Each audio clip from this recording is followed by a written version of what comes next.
सुग्रीव, सामने आओ, मेरे साथ युद्ध करो। हे बाली, सामने आओ। हे बाली, सामने आओ। क्या ये सुग्रीव की ध्वनि है? मेरे साथ युद्ध करो बाली। ओहो, पराजित होकर भी तुझे चैन नहीं है सुग्रीव। एक भाई के नाम पर बहुत बड़ा कलंक हो तुम, लालची हो तुम। अभी आता हूं मैं। प्रभु प्रणाम। तारा, प्रतिदिन शिव पूजा के पश्चात मुझे प्रेम से तारा तारा पुकारने वाले प्रभु आज इतने क्रोधित होकर इस प्रकार से, इतने वेग से आप कहाँ जा रहे हैं? क्या कोई अपराध हुआ है? हुआ है। कल तक प्रभु की पूजा करके मेरी धर्मपत्नी मैं तुमसे मिलने के लिए आया करता था, किंतु आज कुछ ऐसा हुआ है कि मेरे अपने ही भाई ने मुझे युद्ध के लिए ललकारा है। प्रभु ध्यान दीजिए, ये आप क्या कह रहे हैं? तारा, उसने लोगों से ये कहा कि उसका भाई बाली मर गया है। ऐसा कहकर मेरे भाई सुग्रीव ने राज्य को प्राप्त किया था, और वही सुग्रीव अब मुझे युद्ध के लिए ललकार रहा है, और मैं इस अवस्था में शांत कैसे बैठा रह सकता हूँ? स्वामी, आपने ही तो सुग्रीव से उसका राजपाट छीना। आपने अधर्म कर उससे उसकी भार्या को भी छीना और उसे अपमानित कर यहाँ से भगा दिया। तारा, ये तुम कैसी बातें कर रही हो?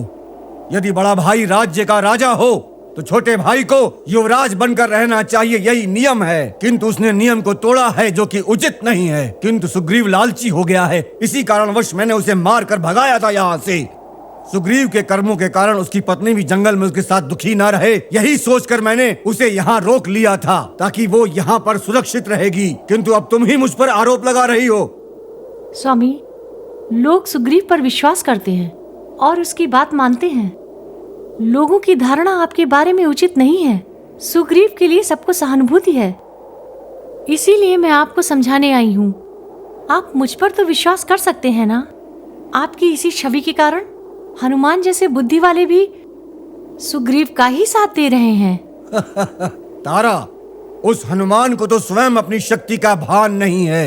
ये श्राप उसे मुनियों ने दिया था, इसी कारणवश वो सुग्रीव के साथ वन वन भटक रहा है। यदि हनुमान को यह श्राप नहीं होता तो हनुमान ही इस स्थान का सर्वश्रेष्ठ शक्तिशाली मनुष्य होता। किंतु इस समय मुझे सुग्रीव से युद्ध करना है। हाँ? क्या आप सुग्रीव को अभी समाप्त कर देंगे? यदि ऐसा होता तो मैं उस सुग्रीव को उसी दिन समाप्त कर देता। तारा, हमारी माँ ने सुग्रीव को सौंपते वक्त वचन लिया था कि मैं सदैव सुग्रीव की रक्षा करूंगा, और वो वचन भूला नहीं हूँ मैं। और इसी कारणवश मैंने उसे अपने पुत्र अंगद से भी अधिक प्रेम पूर्वक पाला था। किंतु उसके भीतर अहंकार भर गया, और उसी अहंकार को मिटाने के लिए मैं वहाँ जा रहा हूँ।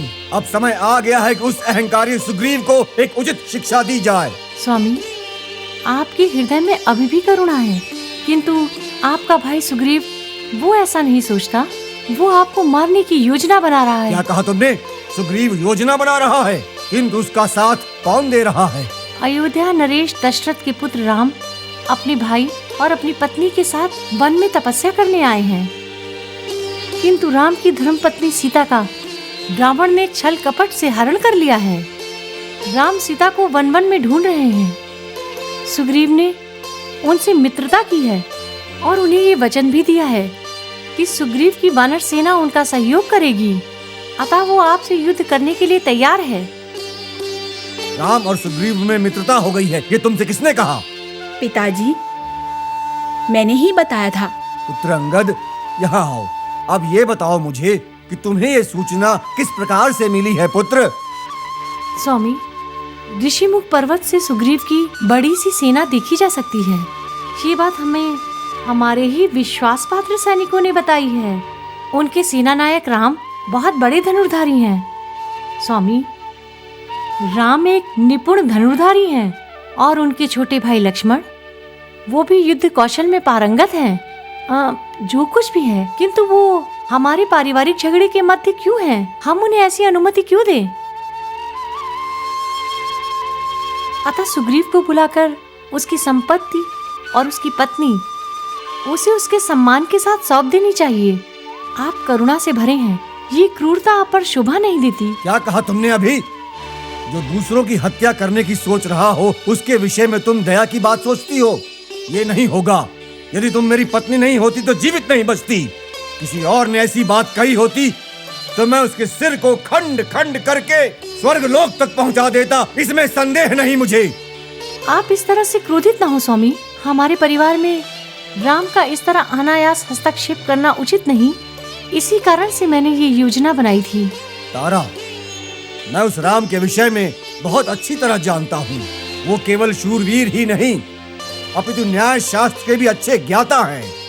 वो अपने पिता के वचन को मानकर स्वयं को दिए गए राज्य को त्याग कर वन में तपस्या करने के लिए आए हुए हैं। वो राम अपने जीवन को धर्मानुसार व्यतीत कर रहे हैं। ऐसे धर्म पुरुष अधर्म नहीं करेंगे, इस बात का मुझे पूरा विश्वास है। राम मर्यादा पुरुषोत्तम हैं, वो कोई भी ऐसा कार्य नहीं करेंगे जिससे मर्यादा भंग हो, ऐसा मुझे विश्वास है। समय नष्ट मत करो, अब मैं चलता हूँ। स्वामी